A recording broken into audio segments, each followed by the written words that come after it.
Welcome, everyone, new and loyal listeners from across the globe. This is episode number 100.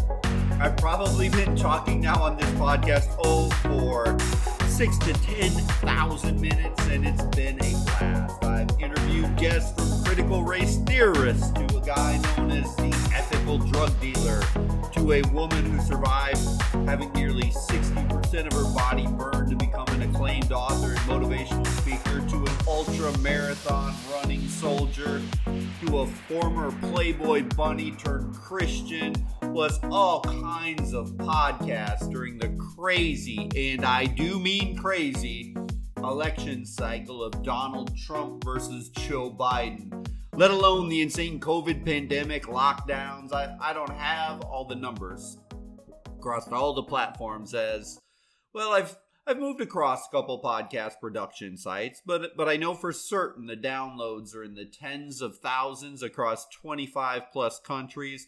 So thank you one and all for listening in. This isn't for me to make money. It really isn't. It's about a humanities professor trying to bring content that doesn't get enough attention, in my humble opinion. Critical thinking, wisdom literature, deep philosophical analysis, so that we become wiser, maybe a little kinder to each other. We listen to diverse viewpoints with clarity and not anger. We become more motivated and make better decisions in life, and analyzing along the way some of the greatest writers and thinkers of all time. It's really what this is all about.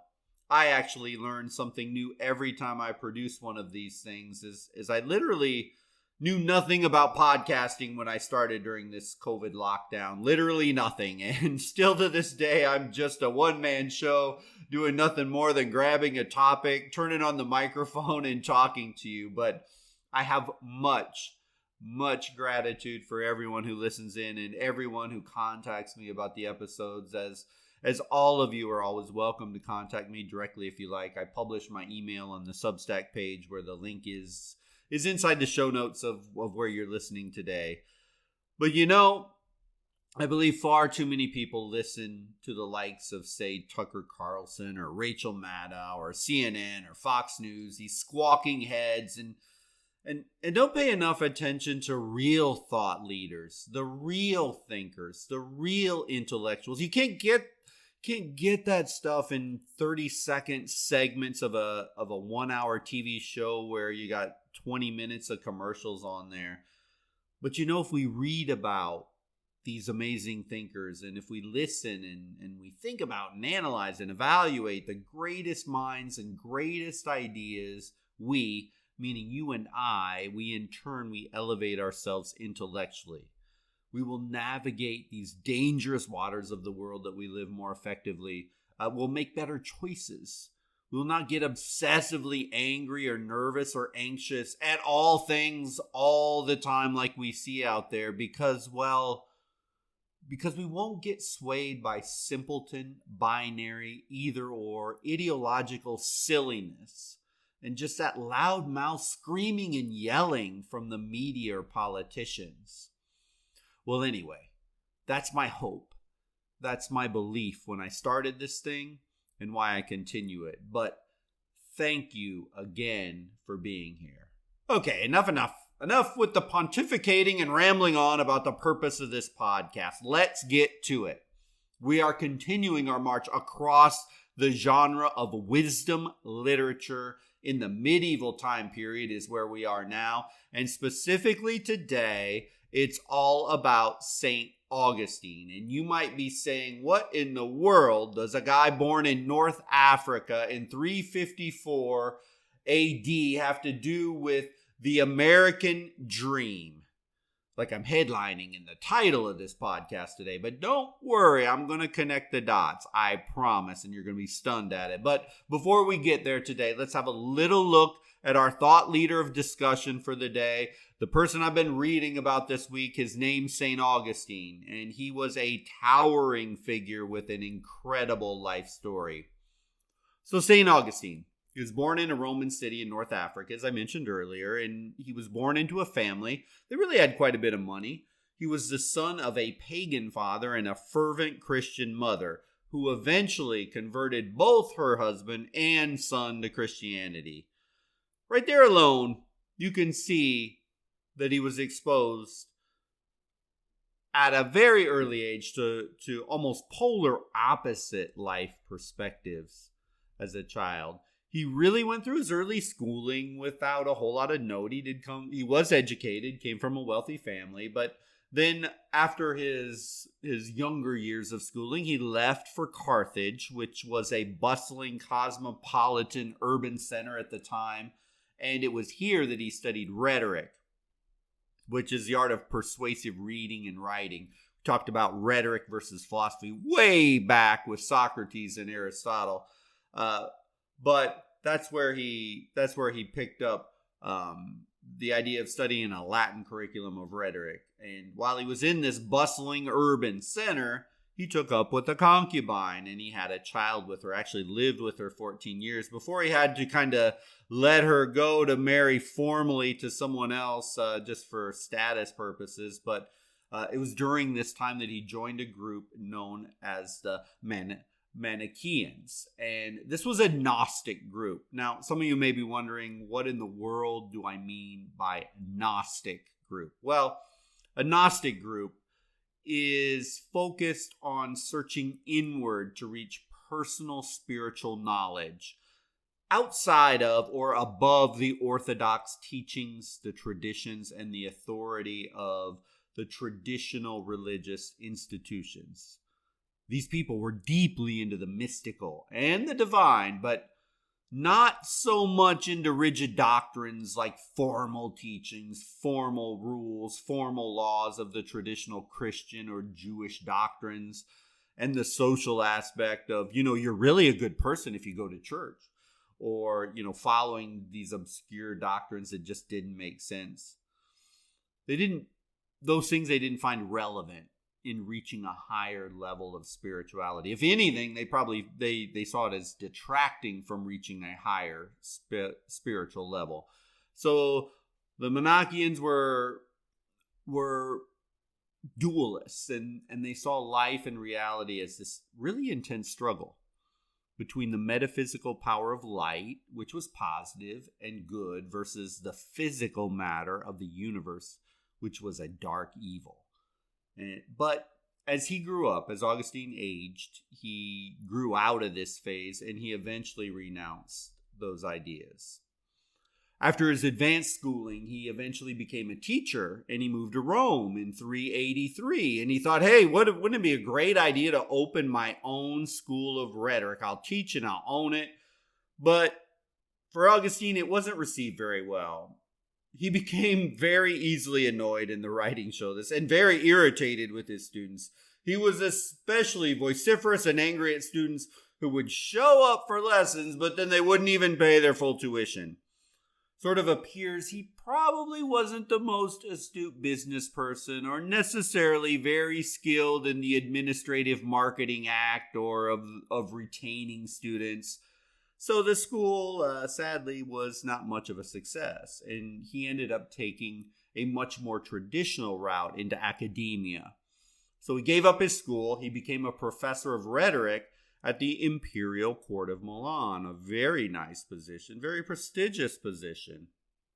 And you would think at this point, at the height of his academic success, he would be happy and he would be content. I mean, he had money. He had job security, and he had the ability to write and teach without really too much of any external burdens or worries on his life. But it was here that he became afflicted with spiritual restlessness and self-doubt on what in the world is his purpose for life. I think many people have been there with their careers. I surely know I've been there.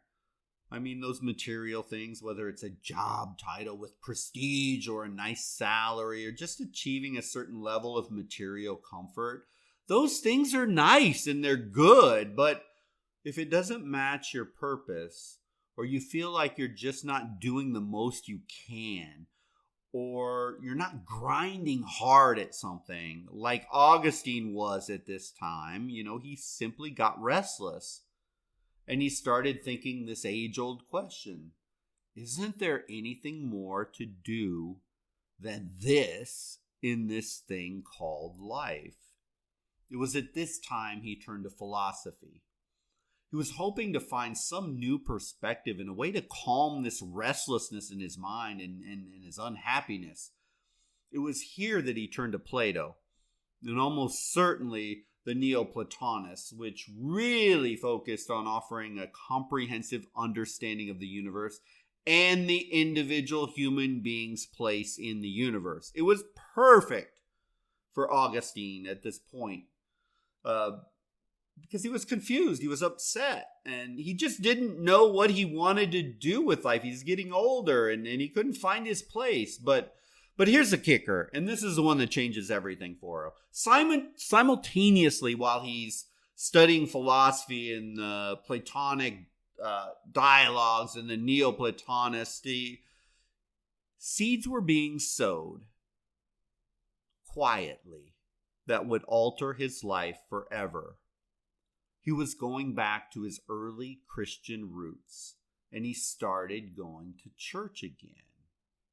He was listening to sermons at St. Ambrose Cathedral, as the histories say, and especially the Bishop of Milan at the time, who was admired in his own right as an incredibly powerful orator that was admired deeply for his intellectual sophistication. Just perfect individual to come across and come into the life of Augustine at this time. So in 387, after a very dramatic conversion, I'm sure some of you are curious about his conversion, because these stories are really amazing sometimes. Like where was he, why, and how the heck did he have this conversion story? So here it is, just briefly. So the time is around 386. Augustine and one of his friends were just spending time in Milan. They were outdoors. We don't know if they're on a walk or at a park or whatever. But all of a sudden, Augustine hears this voice of a child singing a song, and the words of which were, quote, "Pick it up and read it. Pick it up and read it," end quote. I mean, not the most catchy of lyrics for a child's tune, but that's what he heard. He thought at first that the song was related to some kind of a child's game, but, he's pondering this in his mind over and over again, and he just simply can't remember ever hearing such a song before. He found this really strange, that he would hear those particular words: pick it up and read it, pick it up and read it. I mean, it just didn't seem strange to him. So he got this idea that maybe, just maybe, the song might not be a song at all, but somehow a command from God himself. I mean, he had been attending church again, so he decided to open and read the scriptures. So he picked up a Bible, and then what he did is he just randomly opened it to a page and wondering what this passage might be, vowing to read the very first passage that his eyes laid on. And what it was the letter of Paul to the Romans, as the story goes. And Augustine reads, and if you want to look it up, Romans 13, verses 13 and 14 were the first things that he saw. And here's what that verse says. Quote, "Not in carousing and drunkenness, not in sexual excess and lust, not in quarreling and jealousy. Rather, put on the Lord Jesus Christ and make no provision for the desires of the flesh." End quote. Boy, this just knocked the socks off Augustine, because carousing and drunkenness and sexual excess and quarreling and jealousy and lust had become his life since he had strayed from the church. Reading this scripture, Augustine felt as if his heart were flooded with light. He turned totally from his life of sin. He was baptized at St. Ambrose during the Easter Vigil, April 24, 387. His friend that was with him that day when he heard that song and his son were also baptized at the same time. Later, when he was reflecting on this experience, Augustine wrote his famous prayer. And here it is, quote, "You have made us for yourself, Lord, and our hearts are restless until they rest in you," end quote. But this was just the beginning of what would become a powerful influence on the spirituality and theology of the Christian church. So, after the conversion story, Augustine returns to North Africa. But life surely wasn't easy in North Africa by any stretch, as he suffered two major tragedies. The first one was that his mom died, and then his son died. Especially his son dying had a profound impact on Augustine, as his son, who he literally called in his writings, and in his son's name, literally means in English a gift from God, and who he often marveled at, that this child had the kindest and the most pure heart of any child he had ever seen. And this knocked him back completely. Anybody who has a child knows that the death of their child is an earth-shattering event. And for Augustine, it was no difference. And so he's at a crossroads at this point after his son's death. And, his response was to give all his material wealth to the poor. And he converted his house into a monastery. This is a side note. We have seen and heard time and again that material wealth is not a gateway to happiness and purpose in life. That wealth, it just isn't going to get it done. Rather, it is a hindrance, a heavy weight that will prevent someone from reaching their deepest and truest self. Augustine follows along in that tradition, that in the moment of losing someone close to him, incredibly close to him, he goes all in, even deeper into Christianity and his faith in God. It's rather amazing. I mean, losing your mom and your cherished son back to back could cause the average person to go literally the other way and make that very common claim. Well, if there is really a God, how in the world could this happen? This was not Augustine.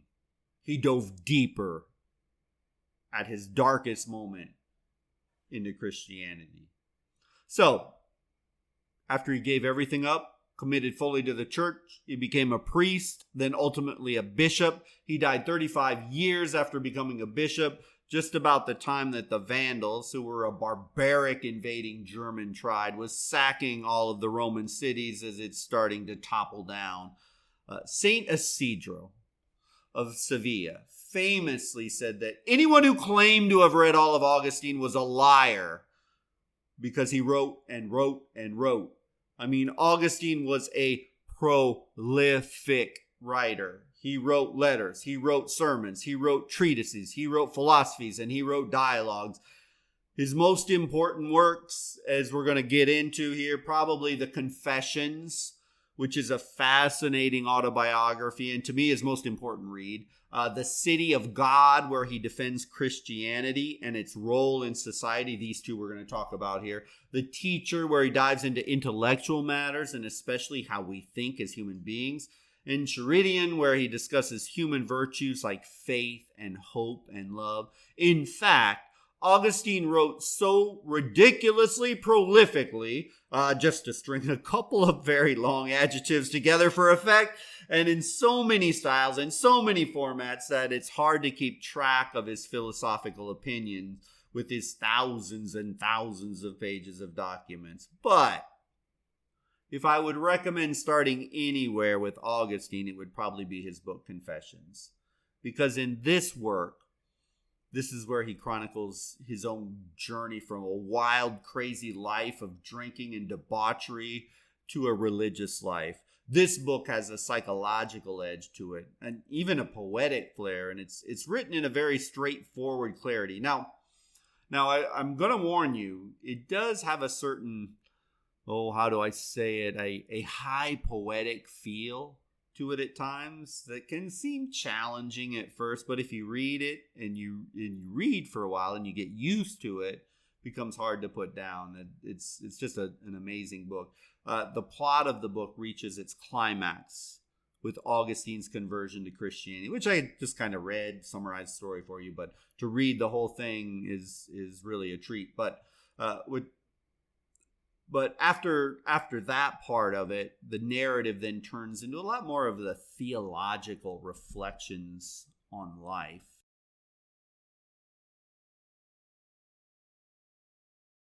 So we've already talked and studied a little bit about the Christian tradition, that it comes out of a fusion of the biblical and the philosophical traditions.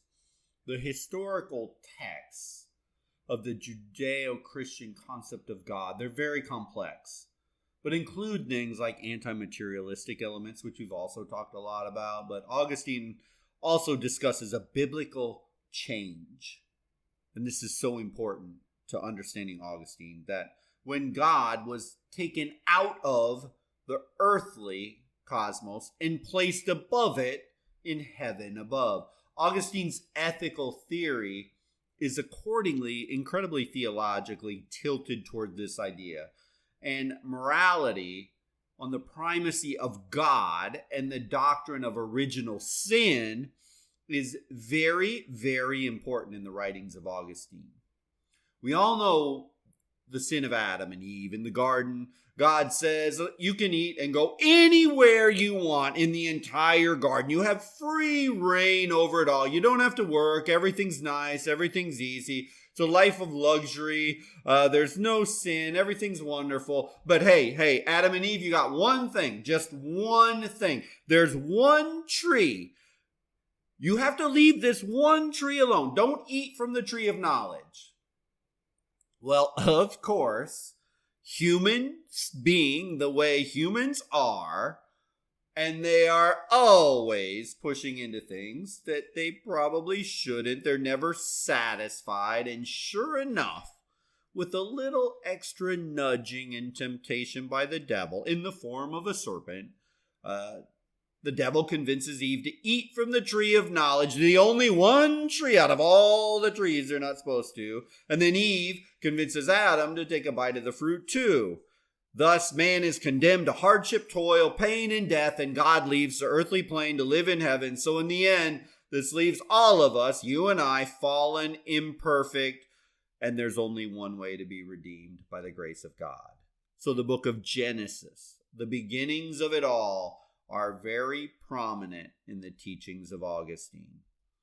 Augustine even implies this theological principle to all our personal relationships. There's actually one point in that book, The Confessions, where Augustine is grieving for the death of a friend, and he laments that everything that he used to love has become hateful.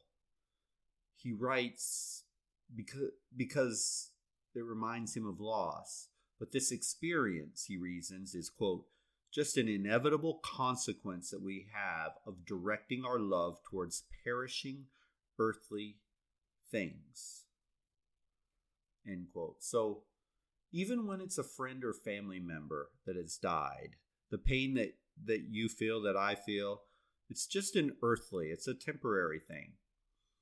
And if we focus energy here instead of up high on God, according to Augustine, pain will ensue. So, our attachments to fellow human beings and material things can only bring us true happiness if they bring us closer to God. So, get that, because it's really important to Augustine, that our attachments to people and material things, they only bring us true happiness if they bring us closer to God. If it doesn't bring us closer to God, then it will increase our pain and suffering, and it will distract us from true happiness and from true peace in this world. So what do I mean here? So you have a relationship. It's a very spiritual person, a very religious person. And that relationship is guiding you closer and closer to God through your conversations, through the advice, through interacting with them. It's bringing you closer to a higher level. That's good. That relationship, you buy yourself a brand new BMW, $85,000, $90,000 vehicle. It crashes, it burns, you live. That's going to bring you pain and suffering. A BMW will not bring you closer to God. You get the point. But the thinking behind Augustine's argument is very philosophical when you think about it. Augustine rests his argument on the idea that the sensuous world, like in Plato's cave, and if you don't remember, we talked about Plato and the cave in episode number 91. So if you missed it, I strongly encourage you to go back and check it out, as Augustine draws on this very Platonic idea. But anyway, life in the material world, in the rational world that you and I are engaging right now, I'm talking, you're listening, we're engaging this way. We're having a dialogue in this way. This is part of the conscious, rational world that you and I exist in culture. To Augustine, it's ultimately unsatisfying because it's all a facade. It's literally nothing more than a reflection of the true immaterial beauty that we find in God. So like Plato, he believes that morality liberates us from our physical desires and attachments and gives us access to this immaterial and this eternal world. We can tap it. You and I can go deeper than where we're at right now talking. We can tap it if only we will get our heads out of the workaday material world we've been so preconditioned to believe is everything and oh so very, very important. The psychology of this idea is very powerful. If we choose to love wholly without preconditions and love God completely, according to Augustine, we're not going to experience loss or pain in this world because deaths, setback, failures are nothing of significance. They don't matter. As if we can learn to understand that there is a power greater and bigger than anything that the material world could ever provide, well, then we're on our way to a higher order of thinking. Buddha does much of the same thing in his meditations. But with Augustine, another excellent book that talks about his philosophies and his ideas and his theologies that I would recommend after you read Confessions would be The City of God, where Augustine distinguishes between the earthly city and what is a godly city. The earthly city he uses as an example is pagan Rome. It's the greatest example, and here people live in accordance with their fallen nature. The people rejoice in power and domination. We know that for sure from Rome. They love the flesh and things of the flesh, to the contempt and the mockery of God. And the people are so arrogant that they believe they can establish moral peace through fallible political means of human beings. To Augustine, it's such a lie. I mean, think about it. Even in our world, let's just say now we have 5,000 years as a species of human beings of creating political systems. And we've had everything from dictators to monarchies to socialism to communism to democracy, but have any of them created an honest, moral, and ethical society in perfect proportion? I mean, sure, there are gradations. And for me, and I hope for you too, democracy, where we can all at least have a shot at freedom from a tyrannical, overreaching government is to me the best for sure. But Augustine would say, no matter what system of politics are put in place, they can never, ever be fully moral, nor can they be just. Why? Because human beings are fallen creatures, and they simply do not have the intellect, the morality, or the discipline to keep the system from ultimately degrading and falling into corruption and evil. Humans despite their arrogance that they can figure it all out on their own, can and have created incredible systems. I mean, I'm always amazed reading the writings of the founding fathers in America, and we're going to get to a point, we're going to talk about the Enlightenment. What amazing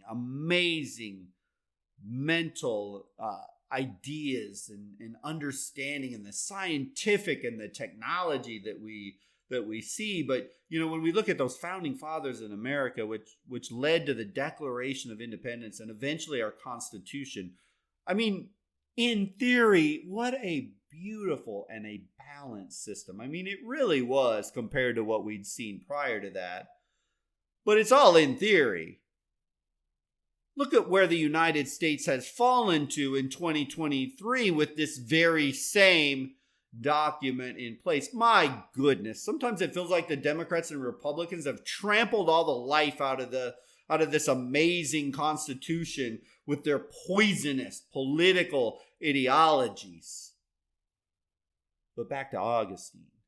So in the book, you can imagine then that the city of God, in contrast to pagan Rome or the United States of America, if you want to go modern times, is a place that glorifies God above everything else. It has contempt for the flesh, does not aim at domination. It loves neighbors and enemies alike. People strive to perform good works and live a life dedicated to God in prayer. The city of God relies on religion for its moral foundations. The earthly city claims to strive for equality and moral code of justice. But come on, let's be real. There's shortcomings there. And to no avail, it fails. And it degrades. Pagan Rome, it degraded and fell. In the United States of America, it's just kind of degrading.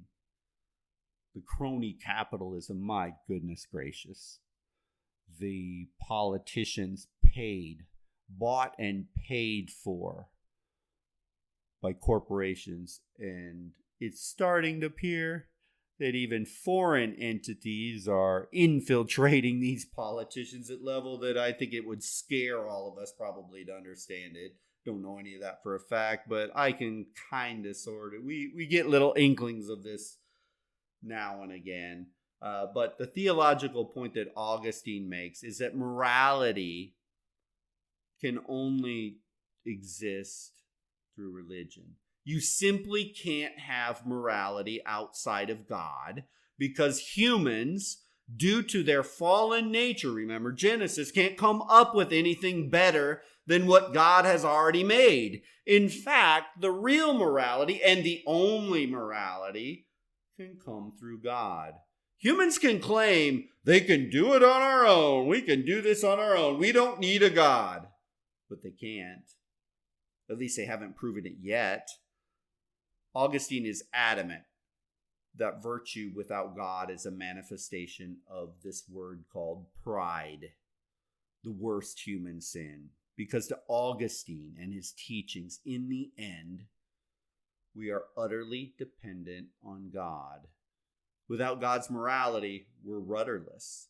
Humans shift like the winds from north to south, to east to west, and the humans, we get blown around mentally. We grab onto new ideas of the day, then throw others away, then adapt new things that aren't really all that new, but just reincarnations of old stuff repackaged in new marketing materials.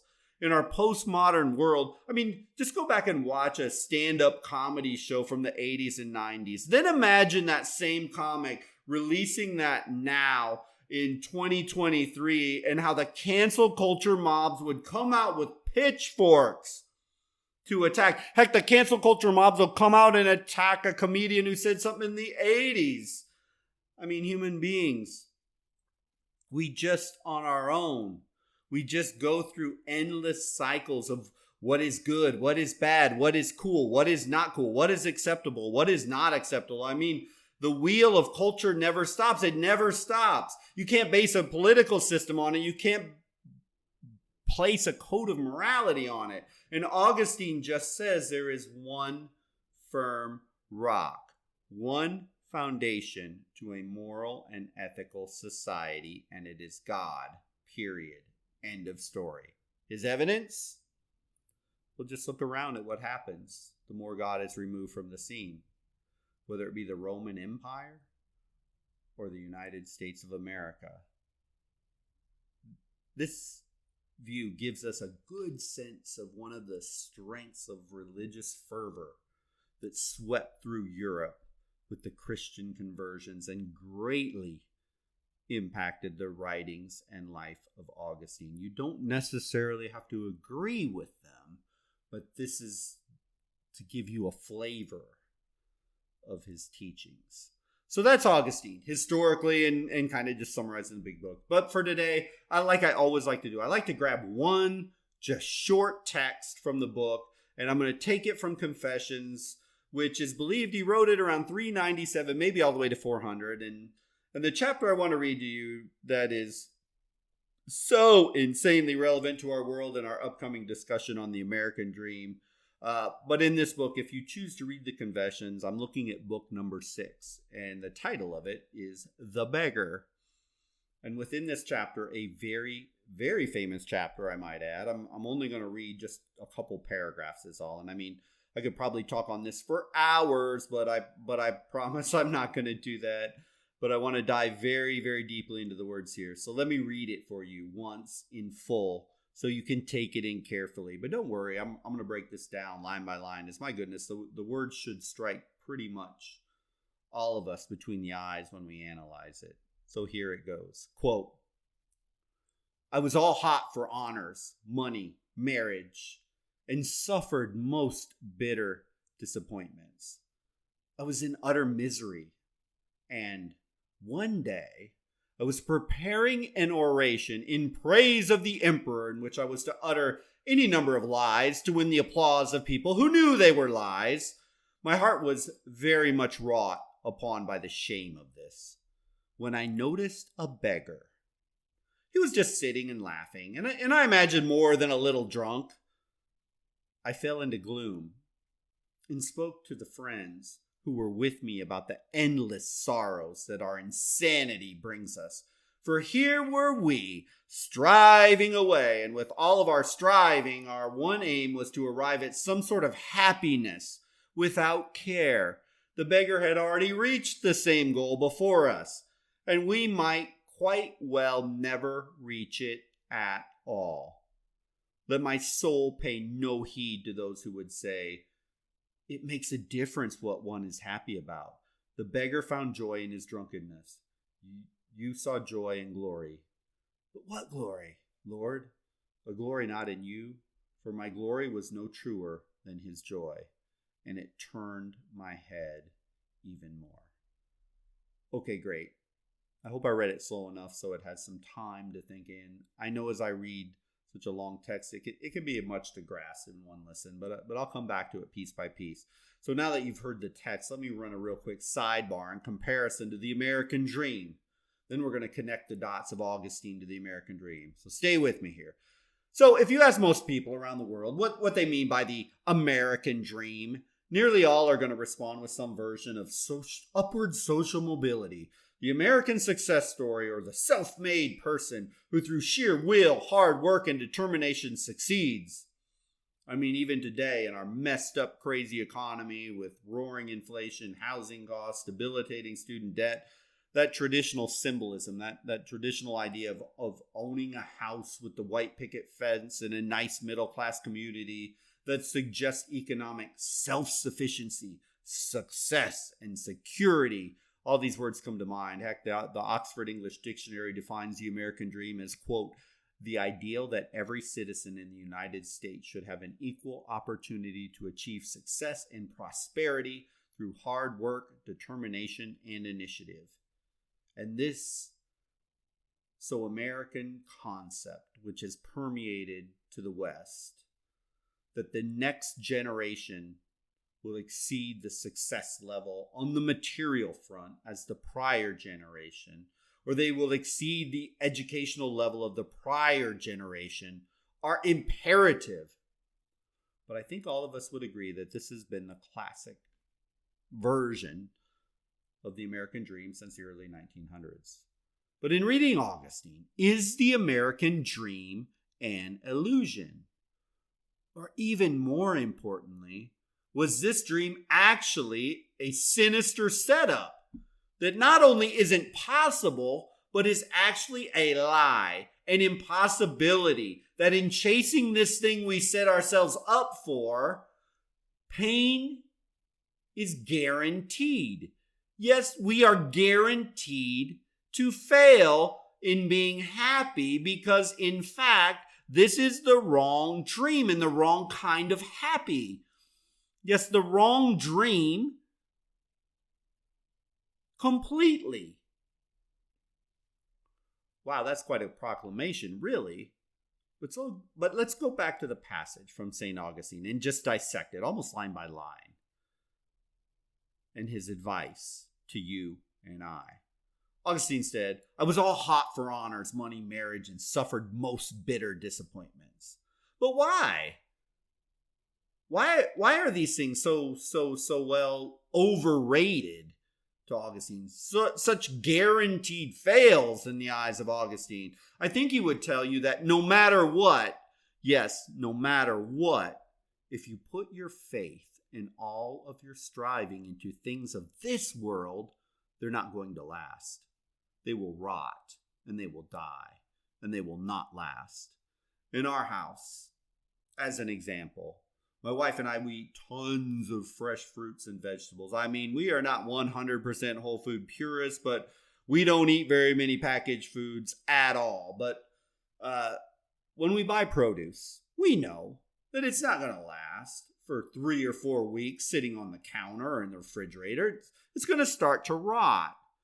Likewise, if you invest all of your time, energy, and capital into things often considered quote-unquote getting ahead according to the American dream in our modern world, even when you get them, they won't last and you will be disappointed.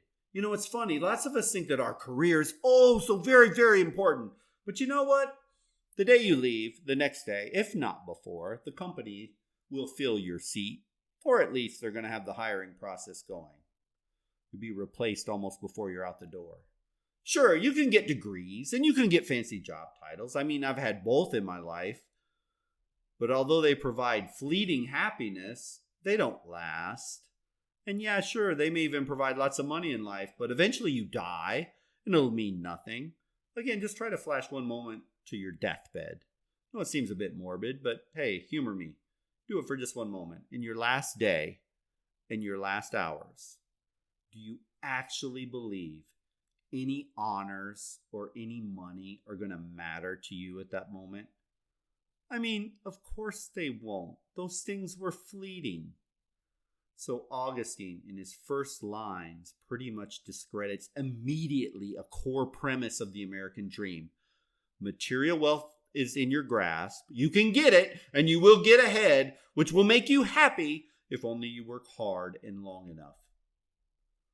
Augustine would argue this premise is wrong because even if you do achieve these things, and many do, they don't really matter. They won't satisfy you if you don't have your mind on right. In essence, don't waste your precious time focusing on things of this world, as they won't last. They're not going to give you happiness. So he continues on. Quote, one day, I was preparing an oration in praise of the emperor in which I was to utter a number of lies to win the applause of people who knew they were lies. My heart was much wrought on the shame of this, end quote.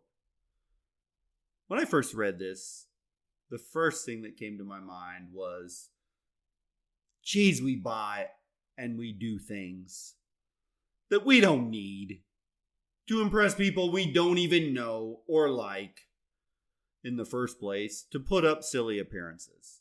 When I think about it, what a silly, pathetic way to live life. This isn't the American dream. It's more like the American nightmare, and there are huge implications to living our lives this way. First of all, when we live like this, besides just being flat out dishonest, which disgusted Augustine when he did it, I think it's even worse than that. It's a way of living where you're chasing the things of culture desperately, seeking approval. A culture and society and trends are vicious masters. They They change on a whim. For goodness sake, it's sort of selling your soul to the devil to keep up with the Joneses, or to live a life so shallow that you're willing to lie and deceive for accolades and praise. We need to look no further than the incessant social media Instagram influencers that they're putting forth images to the world that are deceptively happy, beautiful, and successful. Those filters can work great. Those postings can be convincing, but yet, the seeking of approval on materialistic things, egotistical things, the look at me, I'm with the cool kids in the in crowd, is just a life-draining exercise. So on the surface, it looks like you're living the dream, but in reality, you're not. You're selling your soul. At least that's what Augustine would tell you. It is at this point in the story that Augustine has his aha moment when he says, quote, "When I noticed a beggar, he was jesting and laughing, and I imagined more than a little drunk. I fell into gloom and spoke to friends who were with me about the endless sorrows that our own insanity brings us. For here we are striving away, with all our striving, our one aim was to arrive at some sort of happiness without care. The beggar had already reached the same goal before us, and we might quite well never reach it at all." End quote. Where do I start? Where do I start with this? Because I believe Augustine is telling us all. I believe he's not telling us all to never work, go on government assistance, and sit around and be drunk all day. That he was not some hedonistic pleasure seeker by any means. Plus, not working, lounging around, or drinking all day might sound good on the surface, but let's be honest. If you could actually do nothing all day, every day, but sit around drinking and laughing and joking and doing nothing, you would hit a point, probably pretty quickly, where that would be worse hell than doing something. I mean, vacations are always nice, love them, but still, don't we almost always want to get back home and get back in our routine? Humans, and I've said this before, are a lot like sled dogs. We just need something to pull against. Yet, the story is making an illustration of a man striving to climb the ladder, trying to achieve at all costs, trying to reach that elusive happiness through hard work and dedication and discipline. All the things that society taught him, or wait, maybe taught is too nice. Maybe the word is they have conditioned him to believe, or maybe even that's too nice. Maybe the word is that society has brainwashed him that he has to do to be happy. Society brainwashed him that happiness and success, they're all achievable. Work, strive, compete, do what you got to do. And then, and only then, yes, only then will you reach that elusive success and happiness you desire. But yet, here's this drunkard, happy and enjoying life, having done none of it. Now, obviously, Augustine lived way before the United States was even a country, and way before the coining of the term the American dream, which happened roughly around 1935. But still, Augustine realized in this moment of seeing the beggar on the street that, hey, maybe, just maybe, my happiness is not dependent on some pre-constructed and preconceived definition that I'm chasing like a rat on a wheel and it's eating up my life. And this guy, this drunk beggar, is way happier than me.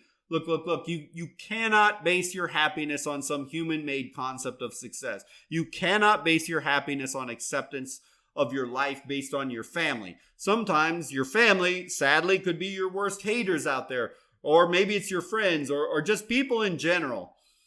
As Augustine is warning you that if you do this, you will not be happy. Because the standards and expectations of culture can shift and change on you at any moment. It's better to be like that drunk beggar, content and enjoying each moment of life as best that he can. And if you can do that, and not be some robot that's accepting what society tells you that you must do, it's here that Augustine sees this man with no material wealth, no status, as happy. Maybe What all of us need to do is drop this illusion that happiness comes in the form of some definition of the American dream, and you must follow that path or else you will not be happy or successful. This happens in true medieval wisdom literature texts. We end up connecting the dots back to God, as Augustine ends by saying, quote, "Let my soul pay no heed to those who would say it makes a difference what one is happy about. The beggar found joy in his drunkenness. You sought joy in glory. But what glory, Lord? A glory not in you? For my glory was no truer than his joy. And it turned that he had it even more." Ooh, that's deep. Where do you find joy in your life? Where do you find joy? Of course, on the surface, and the most in-your-face obvious answer by Augustine is the one and only and best place to find joy, which is God. But let's apply this a bit further and break down this picture to its fullest. The beggar was nothing. The beggar with nothing was happy, and he was content. The striving, successful professional was anxiety-riddled, frustrated, and upset. You would naturally assume the opposite to be true, as we are conditioned to believe that professional and material success equates to happiness. And if you're poor, destitute, and lacking material wealth, well, then you are a failure. I mean, let's be honest. If you would have seen on the street the beggar with torn clothes, disheveled hair, drinking and laughing, side by side with Augustine in his nicely pressed suit, looking clean, professional, and well-shaven, you would have clearly said the business-looking professional is happy and the drunkard a pathetic loser. But Augustine tells us this is a lie. It is a lie that we are brainwashed to believe. Now again, let's not oversimplify things. There is nothing happy or content about not having food or a home or safety. But in our lives, what Augustine is trying to tell us is if your happiness is based on material things and trying to please society, you will never, ever be truly happy. On the outside, on the surface, you might look happy and living your best life, but if this is your highest goal, the material wealth of the American dream, you will hit a rock-hard ceiling, and you will ultimately begin questioning the very meaning of your existence. You will question why am I chasing this materialistic American dream? Maybe, just maybe, some of you have already done this. It can't make you happy. That's why so many people become disillusioned with it. So Augustine is imploring you and me, you need more. You need more beyond the simplistic materialism of the world.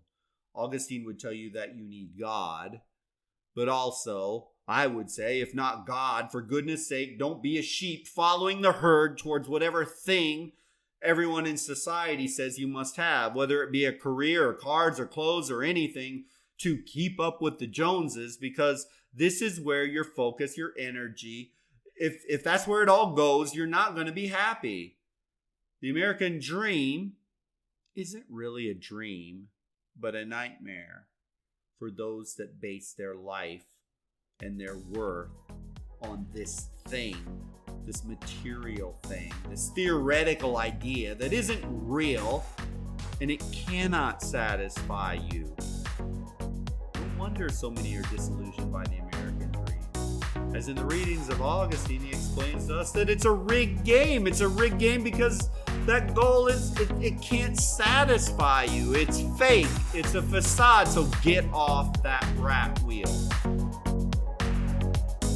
Whoa. Okay, so there you have it.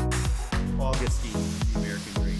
I hope this gives you something to think about. Now I know Augustine wrote thousands of pages of documents, and I'm grabbing one thing and going into it for a few minutes. So the man and his philosophies and his ideas, they're way deeper than anything I do in a short podcast. But hopefully this one little piece gives you a flavor of his writings, gives you something to think about, and maybe, just maybe, it'll inspire you to go way deeper into Augustine than I do in our short talk. But if you go to the link in the show notes and go to the Substack page, I actually have a free, 100% free link to credible online sources that will allow you to read deeply and thoroughly of all these texts that obviously I've been talking about.